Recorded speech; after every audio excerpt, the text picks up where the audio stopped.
We are slightly behind the schedule. We would like to start the meeting right away.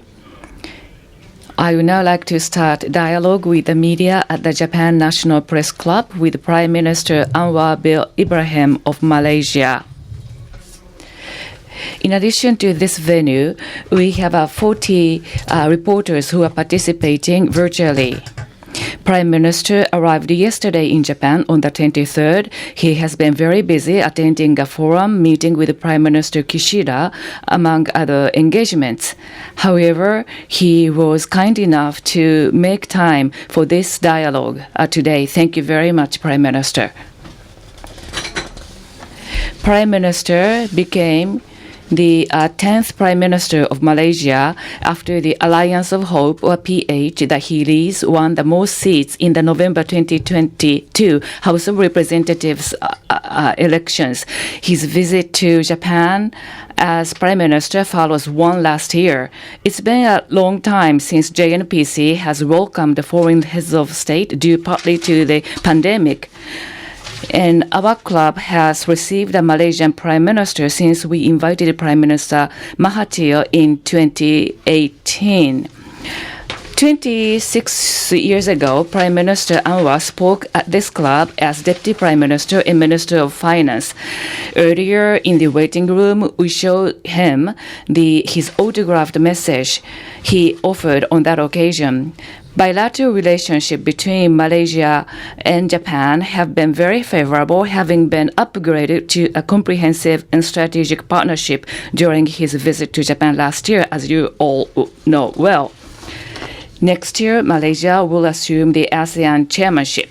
Under Prime Minister Anwar's leadership, how Malaysia will address regional and global issues, maintain state stability and prosperity, and cooperate with Japan. And I look forward to hearing his views on these issues. First of all, Prime Minister will speak for 10 to 15 minutes, followed by a question and answer session with the audience here and online participants. And now we start accepting online questions. Please post your questions with your name and affiliation in the Q&A section. Let me introduce myself. The moderator is Hirotomo Maeda, Chairman of the JNPC's Board of Directors and Executive Editor of the Mainichi newspapers. The conference will be conducted in English and Japanese with simultaneous interpretations, which will be provided by Ms. Kaoru IKEDA and Ms. Keiko Tominaga of Simo International. Your Excellency, I hand over to you.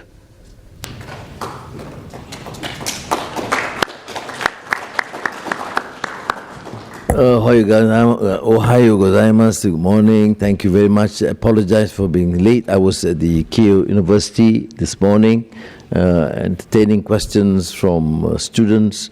The topic is in honor of the great philosopher Toshihiko Izutsu, and the thesis is central on the issue of cross-cultural dialogue. And it's important because you have produced great scholars in the name of Izutsu, who in his Sufism and Taoism talks about the need for understanding, appreciate culture through empathy and through understanding and not to prejudice. And So that's essentially the theme, and I share those values, those views, because in this world where humanitarian ideals have been largely ignored, where pragmatic policies is dictated by expedient political arrangements, values and ethics are relegated to the background. So that is why I took an additional time to be with the professors and students at Keio University in honor of Toshihiko Izutsu. Now, I'm here again on the invitation of Nikkei for the conference. I had an opportunity to meet again with Prime Minister Kishida, and I think I'm proud to say that in the last years. We have enhanced the bilateral relations, covering very comprehensive area of trade, investments, culture, education, research, and that has been progressing extremely well. And I would end at that and would entertain questions, because I was unfortunately stuck at the university, and I think it is only to be fair to allow you to engage. Thank you. Arigatou gozaimasu.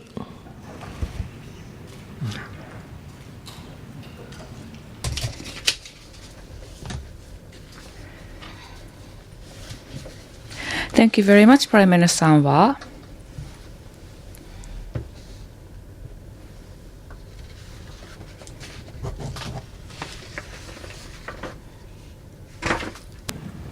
Yeah, it's better that I stand up. If you don't mind. よろしくお願いいたします。続けてください。 Yes, please continue. No, what I mean is, if there are questions, I finish my short introduction. あ、終わったんですね。はい。いや、Understood. So please take a seat over there so that we can have a dialogue. Yes. Yeah. Because sometimes,はいはい。 it's the Japanese way. はい。それでは質疑。 Okay, let's start a question and answer session.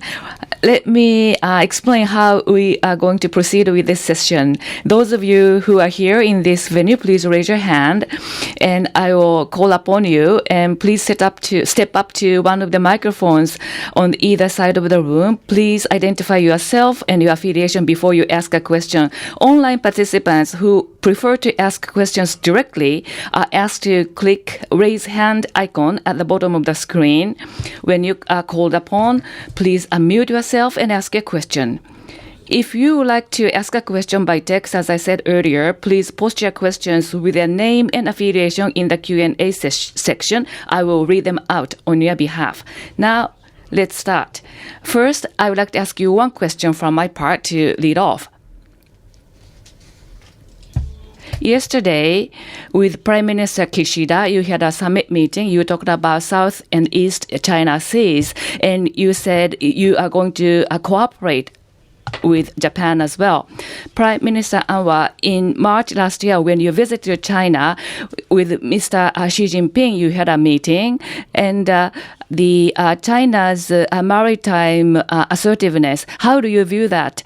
And also, FOIP, Free and Open Indo-Pacific initiatives. How do you view this FOIP initiative?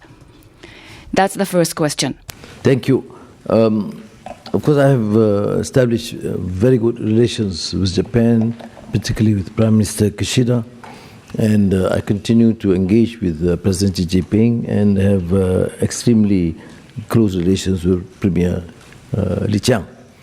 Now, on the South China Sea, of course, there are differences, but I don't see the immediate or imminent possibility of any conflict. We should enter into dialogue and engage forcibly. Malaysia would, of course, defend every inch of its territory. There's no question. But is there any sign that the Chinese or other parties unduly aggressive or combative? No. Do we have differences with other countries? Yes. With all countries, with our borders. Naturally, we have some problem with the borders, with Thailand, with Singapore, with Brunei, with Indonesia. But we are still great friends. Why the exception for countries including China? So we take that position to engage, to have dialogue.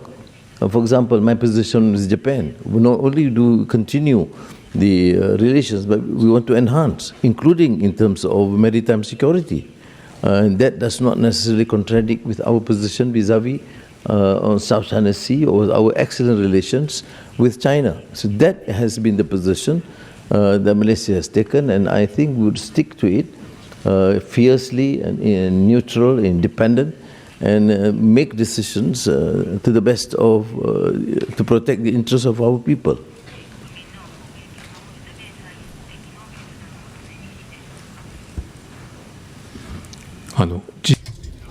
The free and open Indo-Pacific, view. What is the view on this initiative? I've said to Prime Minister Kishida on Indo-Pacific, that position stands. We support. There should not be any intrusion. There should not be any protectionist or efforts to stop any country from interacting or coordinating, particularly in terms of investments and trade and economic activity. That has been our position, and we do support the Japanese position insofar as promoting greater understanding and collaboration between these countries. Thank you very much. Now, I would like to open the floor. Anybody in the audience? Yes?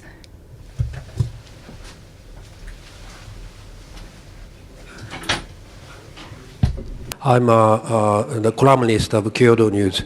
Thank you, Mr. Prime Minister, for having this opportunity. Actually, a week or 10 days ago, you went to Qatar to meet the supreme leader of the Hamas. Given the conversation you had with him and your deep insight into the world politics, what do you think it is necessary issues we have to overcome to achieve the ceasefire and permanent peace in Gaza? Thank you. Thank you. I was in Doha, and you know the Emir of Qatar and Doha government do host Qatar leaders. And in the last many years, every time I get to Qatar, I do meet them, the Hamas leaders, and interchange with them. Our position is, of course, for peace. We don't have any interaction with the military wing of Hamas. And my exchange with them was very good. Of course, as a friend, I express my condolences to him and my sympathies for the loss of his children and grandchildren on the Islamic Feast Festival Day, the first day of the Islamic Festival. And then, of course, talk about his view of the situation. And, of course, he explained and showed all the atrocities being committed, the devastation in Gaza, which we know, which I said, of course, I have full sympathy for him. But then I would venture to support the initiative by the neighboring Arab countries in the Arab League, in the Islamic Conference, and also in the multinational recommendations, including the United Nations, to secure lasting peace through a two-state solution, and encourage Hamas to then be prepared to agree with these terms, including freeing all hostages, of course, return to the political detainees, thousands of them in Israel, and stopping the continued attack in Rafah and Gaza. So it must be a lasting solution on the two-state solution. I'm very glad because they gave a commitment to the Arab League. Even when I discussed with them, they said, all right, we agree. And then, of course, the Arab countries will have their role to also to ensure that Hamas honor the commitment. And so I think that sort of exchange is important. As I said yesterday in Nikkei Dialogue, I mean, we engaged with Mandela, although at that time he was called a terrorist or the IRA. But the important point is every time we engage, do we support continuing war, or do we support lasting peace and a solution? And I therefore take a position that we should support an amicable resolution of the conflict. But what is important, I must reiterate this point, is that political leaders and nations and in this age cannot condone these continued atrocities, whatever reason you give.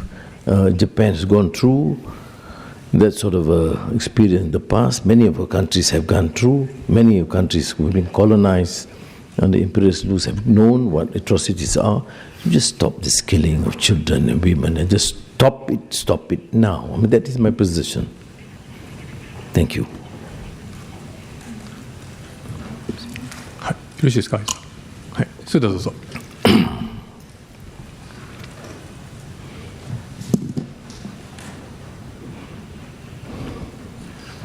M&A Online. Itonaga is my name, M&A Online. Thank you very much for this opportunity. Now, with Malaysia and Japan, between Malaysia and in Japan, in terms of M&A, from this year, January the 1st, until yesterday, during this period, 4 M&A cases were achieved. They are public companies. Big one is above 300 million ringgit. It's a big M&A. From your side, going forward, when Japanese companies, what kind of expectation do you have to Japanese companies, including M&A, which of the sectors you are interested in inviting Japanese investment? Thank you. We have had excellent relations with Japan, and as you know, from the late 70s, 80s, Japan has been an important player in the investments in the region from the days of, Tanaka, Fukuda, whatever those days. And those days, of course, at the lower end, the manufacturing sector, but now it is growing and more investments are coming. And yesterday I had discussions with some very prominent Japanese conglomerates and companies and going into Peninsular Malaya, Sarawak, Sabah, and some of the states. And we give all the facilities to accelerate the process. But of course now, with the level of sophistication, with Malaysia becoming the hub for semiconductor and focusing on AI, we would insist, for example, some measures in terms of training. You require a certain level of expertise, then why don't you then work to train them? And then an issue of center of excellence must be there. Transfer technology must be there. See, Malaysia today is not Malaysia 30 or 40 years ago. So we have achieved a certain height, some capabilities. And I think in the collaboration with the Japanese companies, they seem to agree. Yesterday I mentioned, well, if you want to invest and big investments, and you will need this level of expertise, either in digital or energy transition, which are the priorities: food security, food technology, energy, and digitalization, including AI. And these are what we have placed as our priority. And these are some of the conditions which we have placed. And thus far, we have not encountered much difficulty. Most Japanese countries respond favorably because they understand also the local capacity and our workforce, the level of competence, and we also listen to them regarding their requirements, including the type of expertise that must be in place. So thus far, it's been good. I mean, I'm really pleased, and I've been encouraging Japanese companies to come in because we're an important hub. And semiconductor, as you know, is a major hub for the region now. From Germany, from China, from United States, from Japan, huge investments in this field. And in terms of energy too, from the Middle East now is coming in a very, very energy transition, new alternatives, hydrogen, green hydrogen, ammonia. They're coming in a big way with the Japanese and the Germans. Thank you. Thank you very much. Other questions? Yes, please.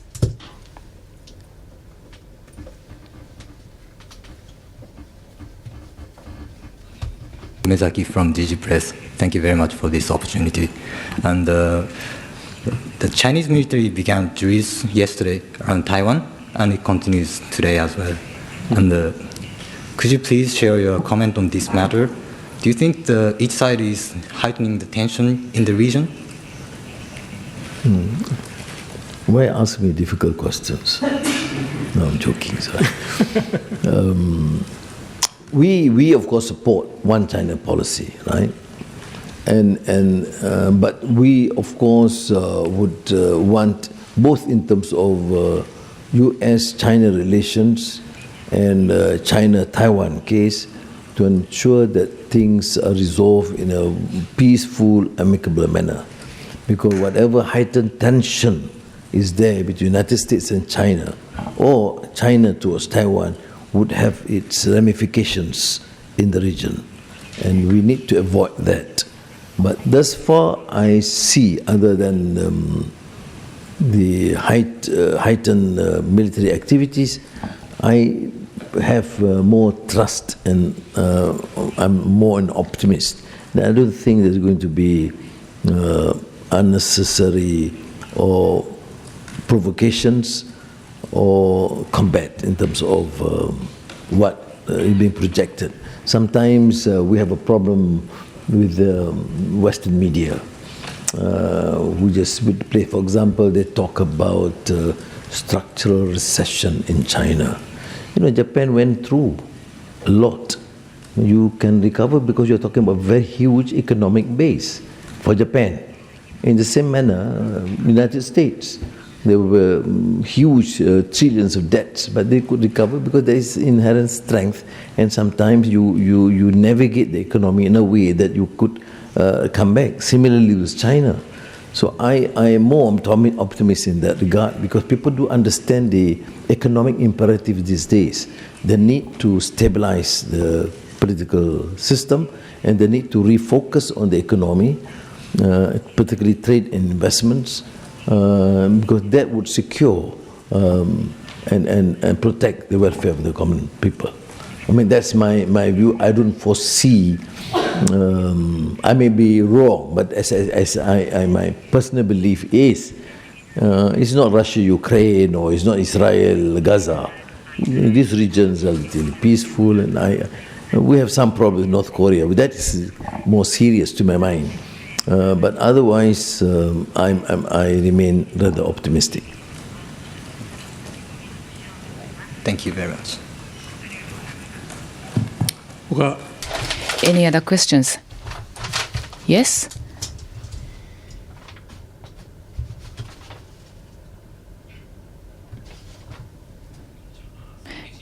Sankei Iwa is my name. Just now, you talked about North Korean issues, so I have to ask a question. In the case of Malaysia, several years ago, North Korean Kim Jong-un was assassinated, and then relationship has soured later on. However, you have a better relationship with North Korea since then.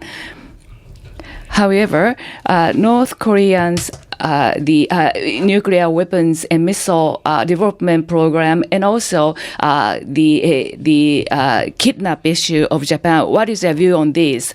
The second question, for many years you have been a politician and you have experienced many things. Now, as a politician, what has been supporting you? What was your support in your political career? And since you became Prime Minister up until this time, is there any change of mind, change of heart on your part? All right. No, North Korea. And when any aggressive measures taken or nuclear tests, we have taken a position. We are not silent on that. We have alerted the North Koreans. We have disagreed with them. We have shown our comradeship with Japan and South Korea on this, and we are consistent as far as that's concerned. But we still maintain, probably at the minimum, relations with North Korea, because I always believe in the policy of engagement. And that's it. But it does not mean that we condone or accept some of the more provocative stance against neighbors, particularly Japan and South Korea. On the issue of my trials and tribulations, where you learn in the process. I was at the Keio University just now, and they said I was reading and rereading the whole works of Toshihiko Jutsu, for example. And yesterday I referred to the Book of Tea, Kaukuzo, and then the whole copious notes, works of Shakespeare, for example, is because I had a lot of time in solitary confinement in prison. So I do take full advantage to read and try to understand various cultures, civilizations, religions, and economics, of course.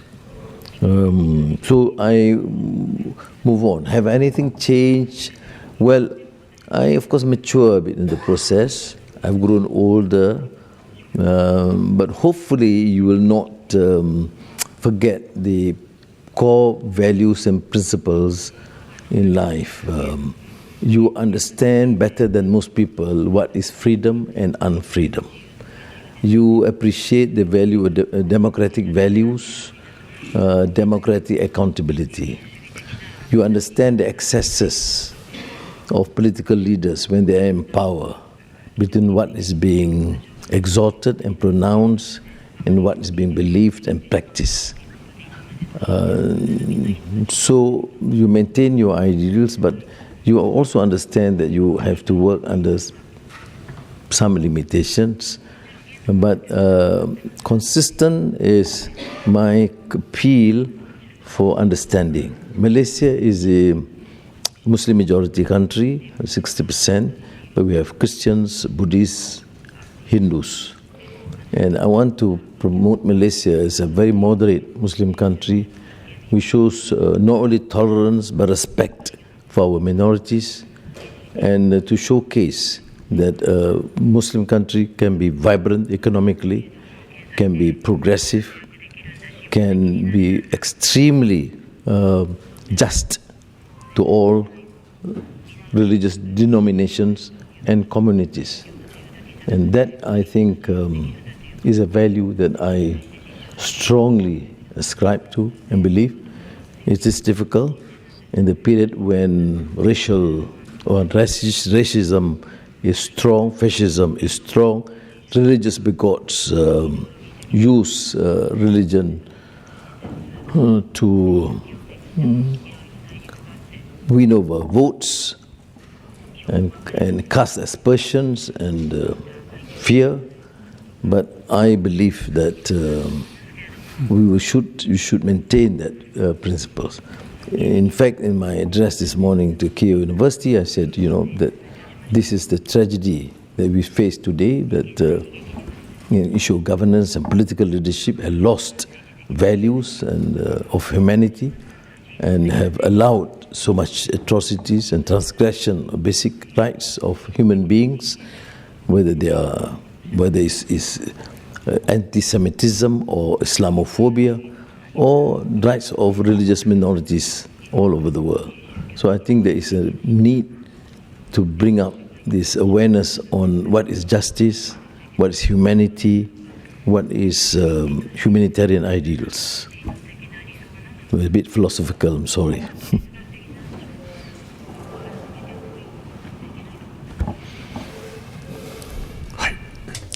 Thank you. Maybe one question from the floor in the interest of time. The person over there.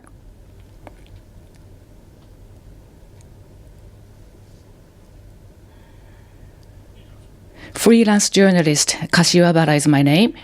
30 years ago, I met with you several times within the Ministry of Finance in Malaysia. Listening to your remarks in questions just now, they are focused on diplomacy. So I think people have high expectations for the Malaysia's foreign policies and diplomacy. As the ASEAN chair, in the past, Malaysia, one of the achievements as chair is the Myanmar's accession to ASEAN. That was in 1997, I understand. Now, today, listening to your remarks earlier, I thought that religion and ethnics and we have to overcome conflicts. However, there is a situation where we are facing tragedy in Myanmar. We are not able to overcome these recent differences. Recently, Rohingya persecution has resumed recently. Now, next year, Malaysia will assume chairmanship of ASEAN. Now, going forward with Myanmar at the leaders level, at the summit level, do you think there will be an opportunity to have a dialogue with Myanmar leaders? That is my question. See, we have in a consensus, what we call 5-point consensus. If we recognize the military junta with all the atrocities inflicted upon not only the Rohingyas but the Karens and the other minorities, then we give them the legitimacy. So as ASEAN, we are guarded by the 5-point consensus. But notwithstanding that, we agree that more friendly neighbors, Thailand, Laos, Cambodia, should continue to engage at a bilateral or sub-regional level, which means we do engage. We need to continue to engage. But consistently, we have to be very strong. They have to continue these unjust policies against minorities and against tribal chiefs all over, with impunity. And it is important to alert all countries in the region to at least force them to respect these core human values. There are millions, and affecting Malaysia. Why am I a bit strong in my remarks? Because we have 200,000 already Rohingyas in Malaysia. And when you come with that numbers, with all these problems, you are creating, unrest among our people. Of course, we do protect. We try and be very human, but there is a limit which a country can do. Of course, Japanese government and some foundations like Sasakawa or Nippon Foundation do give some assistance. I did thank Prime Minister Kishida on this issue. But when we assume the chairmanship, of course, we'll be more aggressive in our diplomatic efforts because the bilateral efforts by these countries, Thailand, Laos, Cambodia, which we actually give a green light to, they will then report to the Troika, Indonesia, Malaysia, and Laos as the present chairman. But I think, I inform my colleagues in ASEAN that we need to do, slightly more, be more aggressive and compelling the military junta to decide.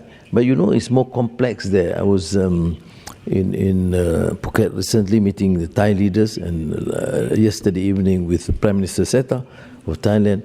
The situation is quite complex because a weakening military junta means the emergence of new semi-independent states. So it's a bit certainly complex.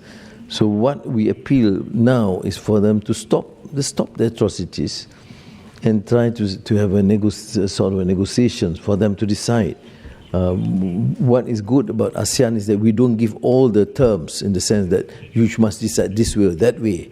The core principles, for example, respect human rights, have a peaceful regime, have a transitionary government, and then have elections post that, which is to me quite fair. We are not here to determine what should be the system that they adopt. Thank you. Thank you very much. Thank you. Okay. Unfortunately, the time has come to end this conference. Prime Minister Anwar, thank you very much for taking time out of your busy schedule to come to our club for the media dialogue. Once again, please give him a big round of applause.